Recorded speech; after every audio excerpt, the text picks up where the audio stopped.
फलों के नाम, फ्रूट्स नेम उर्दू में आम, केला, सेब,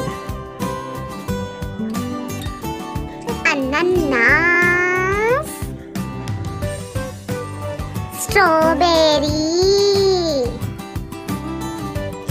अंगूर, नाशपाती, तरबूज, आड़ू, संतरा, खरबूजा,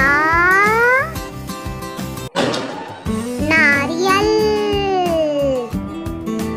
फलों के नाम सीखें हमारे साथ और हमारे YouTube चैनल को सब्सक्राइब करके बेल आइकन को क्लिक करें।